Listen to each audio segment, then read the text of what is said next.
Triceratops! Triceratops! One of the most famous dinosaurs of all time. Can I do just like a roll through of fun facts? Is that cool? Because I don't really have a favorite fun fact about Triceratops. I'll just roll into just a few. Here's our little guy. Just kidding, he's not little. He's huge. He's like 30 feet long and like weighs more than like 2 elephants. Big dude. Skin impressions show these little bumps. See these little individual bumps that kind of show up? Not the scales, but they're just like big old bumps. Those are possibly little spots for filaments or like feathers. Not really feathers. So when it comes to ceratopsians, they don't really have a lot of evidence of feathers except for Psittacosaurus. And I don't have a Psittacosaurus. I'll put one right here. Wow, so adorable. So Psittacosaurus is kind of an early ceratopsian, whereas Triceratops is like at the very end of the dinosaurs, so a very late ceratopsian.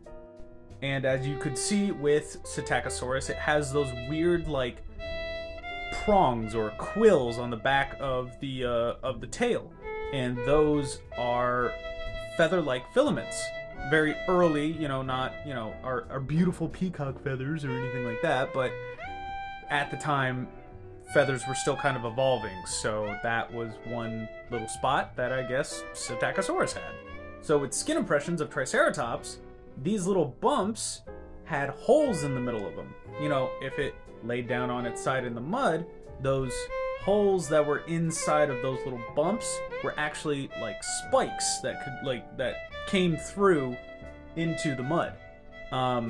It's not, a fact that they had these little spikes or maybe filaments that came out of those, bumps or anything, but it gets people thinking, well, one of their relatives has feathers, so maybe in a way some ceratopsians had feathers, but we don't know.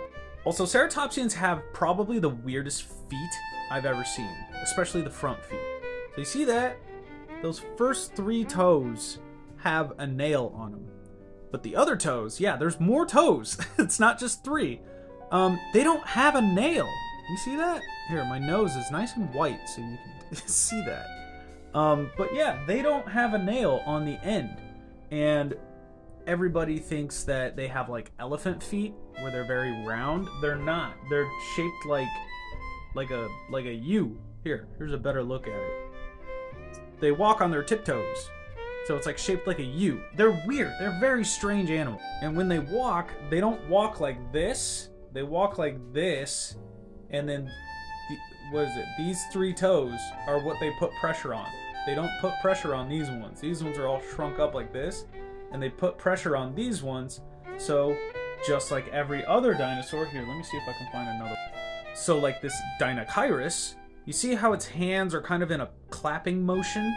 They're not really pointed down like they would in Jurassic Park. The reason why they can't do that is because dinosaurs are related to birds, and birds can't do that. One, because all of those hand bones are all fused together to create a wing, but they never could, they can't do this. This is called pronation.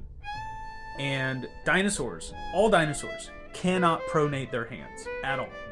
And ceratopsians are part of that. So technically, they're not walking like this. They're kind of walking like that. It's weird. Ceratopsians are the freaking weirdest. So when we group ceratopsians, we have ceratopsians at the top, and then we have 2 branching groups after that. So Triceratops is part of the Chasmosaurians. So Chasmosaurians have really big brow horns and really small nose horns. Triceratops. Then you have the Centrosaurians, like Sinoceratops.